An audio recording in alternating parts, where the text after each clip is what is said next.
જોઈએ ફટાફટ સમાચારો। ચક્રવાત અંગે હવામાન નિષ્ણાત અંબાલાલ પટેલે આગાહી કરી અને કહ્યું કે અરબી સમુદ્રમાં લો પ્રેશર સિસ્ટમ સર્જાશે। દરિયામાં પવનની ગતિ 50 થી 60 કિલોમીટર રહેવાની શક્યતા છે। 31 મે સુધી વાવાઝોડાની અસર અનુભવાશે। રાજ્યના તમામ ભાગોમાં ચક્રવાતની અસર થશે। દક્ષિણ ગુજરાતમાં 10 થી 12 ઇંચ વરસાદની શક્યતા રહેલી છે।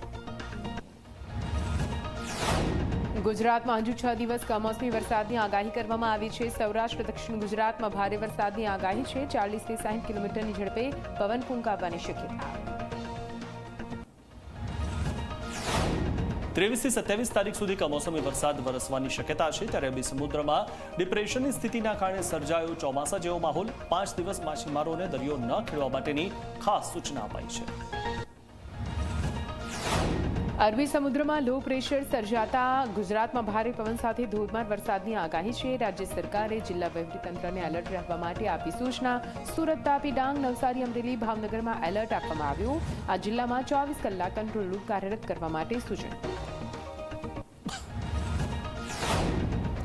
ઉપરવાસમાંથી ભારે વરસાદથી ઉકાઈ ડેમની જળસપાટીમાં વધારો થયો છે। ઉકાઈ ડેમની સપાટી 345 ફૂટ પર પહોંચતા ડેમમાંથી 5971 ક્યુસેક પાણી છોડવામાં આવ્યું। કોઝવેની સપાટીમાં વધારો થતા લોકોને એલર્ટ રહેવા સૂચના આપવામાં આવી છે। દક્ષિણ ગુજરાતમાં ભારે વરસાદની આગાહી વચ્ચે તંત્ર એલર્ટ પર આવી ગયું છે। સુરતમાં પણ ભારે વરસાદને લઈને કલેક્ટરે કંટ્રોલ રૂમની શરૂઆત કરાવી છે। 24 કલાક કાર્યરત રહેશે આ કંટ્રોલ રૂમ। તમામ સ્થિતિ પર રાખવામાં આવી રહી છે નજર। Gandhinagar state emergency operation centre પર કરવામાં આવી રહ્યું છે રિપોર્ટિંગ। દાહોદમાં ગાજવીજ અને ભારે પવન સાથે વરસાદ આવ્યો। ચાકલિયા રોડ પર આવેલા સરકારી અનાજના ગોડાઉનના પતરાના શેડ ઉડી ગયા। ત્યારે પતરાનો શેડ ઉડીને રસ્તા પર પડ્યો હતો। અકસ્માત ટળ્યો। શેડ તૂટવાના કારણે મોટું નુકસાન થયું છે। કમોસમી વરસાદથી ખેડૂતોને નુકસાનને લઈને કૃષિમંત્રી રાઘવજી પટેલે આપી છે પ્રતિક્રિયા। માવઠાથી બાગાયતી સહિતના પાકોને નુકસાન થયું છે અને તેને લઈને ખેતીવાડી વિભાગ જિલ્લામાં કરી રહ્યું છે સર્વે બાદ અહેવાલના આધારે રાજ્ય સરકાર આગળ કરશે વિચારણા। ગીર સોમનાથનું વેરાવળ માર્કેટ યાર્ડ 25 મે સુધી બંધ રહેશે। વરસાદની આગાહીના કારણે સાવચેતીના ભાગરૂપે 3 દિવસ માટે યાર્ડ બંધ કરાયું। ખેડૂતોને જણસી લઈને ન આવવા માટે સંદેશ આપવામાં આવ્યો। અમરેલીના રાજુલાના ધારેશ્વર ગામ નજીક નવી પાઇપલાઇન નાખવાની કામગીરીમાં વિવાદ સામે આવ્યો છે। ધાતરવાડી ડેમ 1માંથી નવી પાઇપલાઇન નાખવાની કામગીરી કરાતા ખેડૂતોએ પાઇપલાઇન ન નાખવા માટે કર્યો વિરોધ। નારાઓ લગાવી રામધૂન બોલાવીને વિરોધ કરવામાં આવ્યો।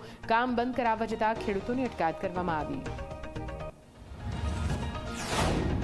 ચાઇના, સિંગાપુર, થાઇલેન્ડમાં આવ્યા કોરોના કેસ। ગુજરાતમાં જાન્યુઆરીથી મે સુધી કોરોનાના કુલ 21 કેસ નોંધાયા। હાલ 15 એક્ટિવ કેસ। અમદાવાદમાં 13, અમદાવાદ રૂરલમાં 1 અને 1 રાજકોટમાં કેસ જોવા મળ્યો। અમદાવાદની સોલા સિવિલ હોસ્પિટલમાં 20 વર્ષીય યુવતી કોરોના પોઝિટિવ આવી છે। આઈસીએમઆરનો રિપોર્ટ પોઝિટિવ આવ્યો છે। દર્દી હાલ ઓક્સિજન પર છે। દર્દીને શ્વાસ ચઢવો, તાવ આવવાની સમસ્યા છે। કોરોનાના કારણે સોલા સિવિલ હોસ્પિટલમાં વોર્ડ તૈયાર કરવામાં આવ્યો છે। દવા, ઓક્સિજન અને ઇન્જેક્શનનો સ્ટોક પણ તૈયાર કરવામાં આવ્યો।